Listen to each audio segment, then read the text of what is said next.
Hi, my name is Osama Saki, and today I'm going to be working on a quick acid-base equilibrium problem. So we're going to start with problem number 3.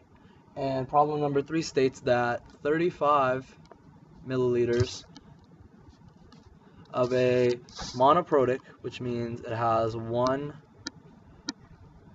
proton to donate, monoprotic acid is neutralized with 25 milliliters of 0.5 molar sodium hydroxide. Now, keep in mind that monoprotic, of course, means it has one H plus to give, and that's very important because the sodium hydroxide has one OH to give. When they combine together in a 1-to-1 ratio, they'll both form water, and there won't be an excess of one or the other. So, again, this is being neutralized together. So our question is, what is the molarity of the monoprotic acid? The way we would go about approaching this problem is that we would first figure out the total moles of this part of the equation. So I'm going to do this in a different color. So what we're going to do is we're going to calculate how many moles we have of sodium hydroxide.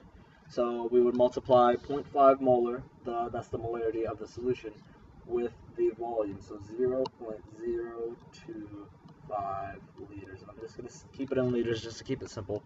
And what we end up with is 0.0125 mole. Okay, that means that now this side also equals 0.025 moles.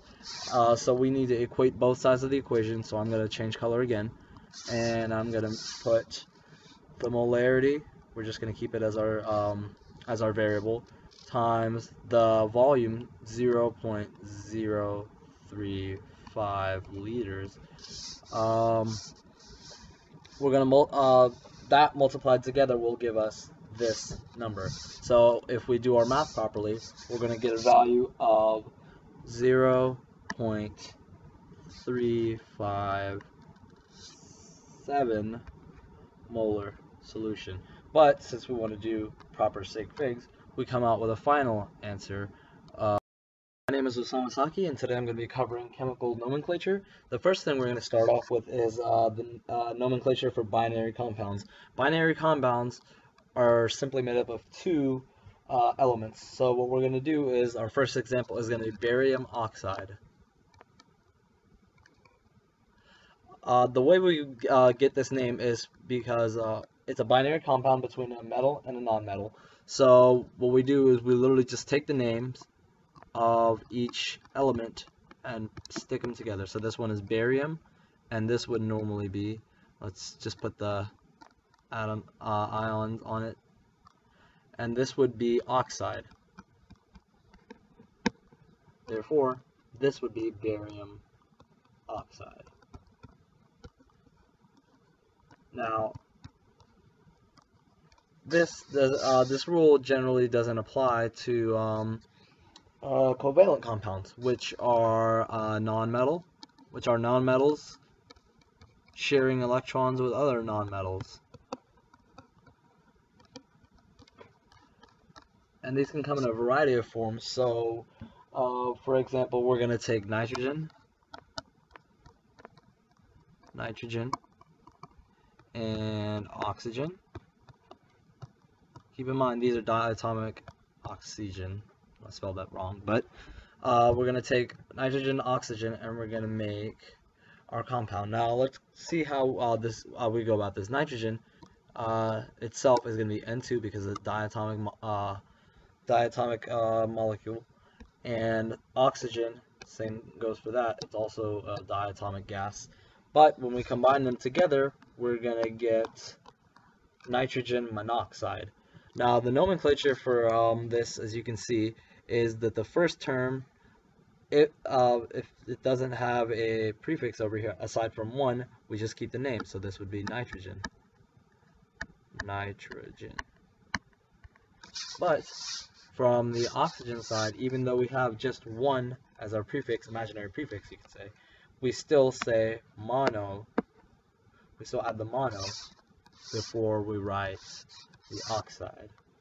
Monoxide, well, that would be repetitive. Monoxide, that's just an X. Let's write here, monoxide. The way this goes about is that we have a prefix for each molecule going up to 10. So for 1, it's mono. For 2, it's di. For 3, it's tri. For 4, it's tetra. For 5, it's penta. For 6, we have sexta. Oh, sorry, hexa, excuse me, hexa. For 7, we have hepta. For 8, we have octa. 9, nona.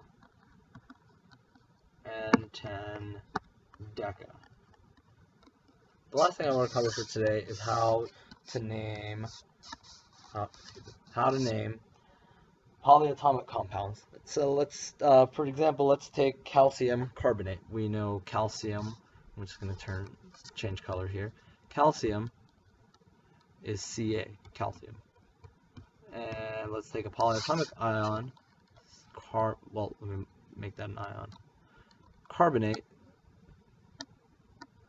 And we know that has the formula CO3 2-. So carbonate. And just like with the binary compounds, we're literally just going to take the name and bring it down. So this is going to be the compound calcium carbonate. So far we've learned that only covalent compounds need special prefixes. However, if you have substances that have multiple charges in their ion form, let's take for example iron. So iron, Fe, oxide, or iron oxide. So how would you decipher the one which one it is? Because in this case the charge has a 2+ charge, but in this case it has a 3+ charge. So the way we go about showing the difference is that we would write, when we write out the name, we would write iron, and then we write the charge in Roman numerals, iron 3 oxide. Whereas over here, we would write iron 2 oxide. So the Roman numerals are very important, especially for the transition metals, because many of them can take different ions, form different ions. Some of them form 1+ ions, 2+ ions, 3+ ions, 4+ ions. Some of them might even pick 2 or 3 of them. Iron, as you can see, already took 2 and 3+. So it's very important to have those Roman numerals when we're dealing with transition metals that we know have different ion variations. And we also are going to do that same thing not only for binary compounds but also for polyatomic compounds. So even if this was iron 3 carbonate, we would still write it out as iron 3 carbonate.